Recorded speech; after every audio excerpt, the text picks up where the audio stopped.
Dios les bendiga. Somos Marilyn de Carusí y mi persona Henry Carusí, cursante de estudios ministeriales en el CEPAL. Y a través de este video queremos hablarles sobre las transformaciones que ha sufrido la iglesia a lo largo de la historia. Vamos a comenzar haciendo un recorrido desde las transformaciones que han surgido en la iglesia desde los tiempos de la caída de Constantinopla hasta llegar a lo que hoy en día representa la iglesia en nuestro concilio de asambleas de Dios. Pedimos de verdad que estén muy atentos, es una materia muy bonita y pues esperamos que sea de provecho para todos los que puedan observar este video. Comencemos hablando acerca de la iglesia reformada.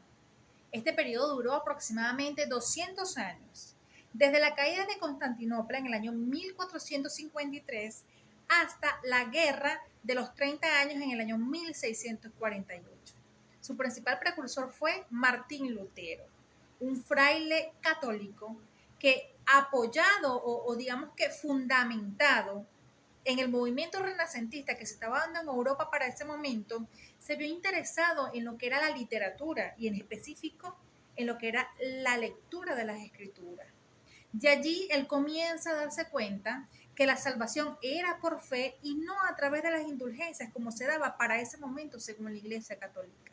Esto lo llevó a sacar una serie de reformas o unos escritos que clavó en la iglesia para ese momento y desde allí comienza la reforma de la iglesia.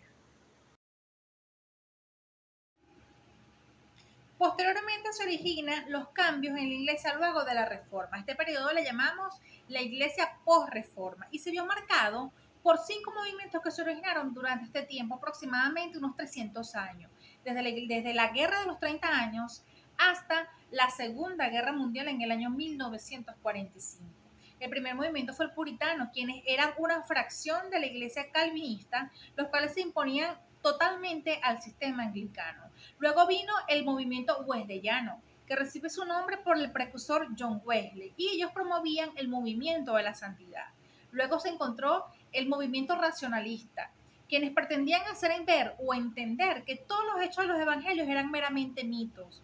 Luego de esto se dio el movimiento anglo-católico, quienes eran una fracción de la Iglesia Católica que pretendían volver a las tradiciones antes de la reforma. Y por último está el movimiento misionero moderno, quienes se encargaron de esparcir el evangelio por varias partes del mundo a través de las misiones.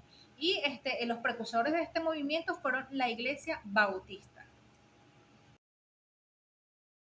Hablemos un poco de la iglesia del siglo XX, donde se dieron diversos movimientos o corrientes que se originaron del protestantismo.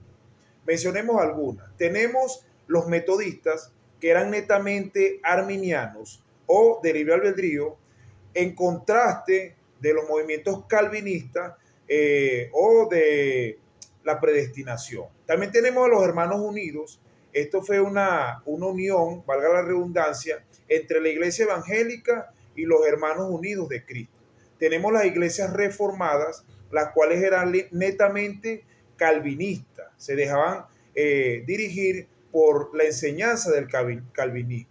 Tenemos los cuáqueros, ellos no manejaban un orden, ellos más bien permitían que las personas tomaran el control de los servicios por la dirección, según decían ellos, del Espíritu Santo, alejados del formalismo.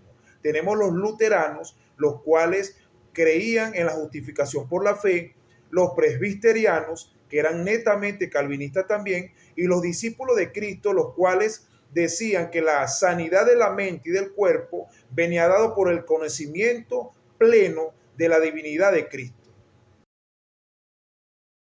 Finalmente hablemos de la iglesia en Venezuela y particularmente de la fundación de nuestro Concilio Asambleas de Dios. Nosotros derivamos de un movimiento maravilloso donde era evidente la manifestación de las obras del Espíritu Santo, un movimiento netamente pentecostal que se dio en la calle Azusa alrededor del año 1906, dirigido principalmente por William Seymour. A partir de este movimiento se dieron algunos concilios donde surge el nombre Asambleas de Dios.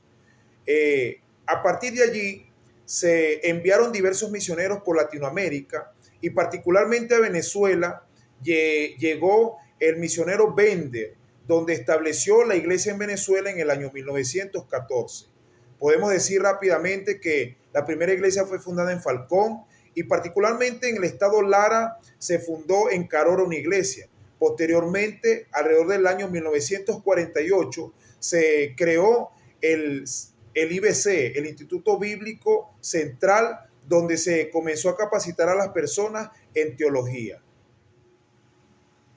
Y esto ha sido a grandes rasgos todas las transformaciones que ha sufrido la iglesia a lo largo de la historia. Espero que sea de mucho provecho para ustedes y que les haya gustado.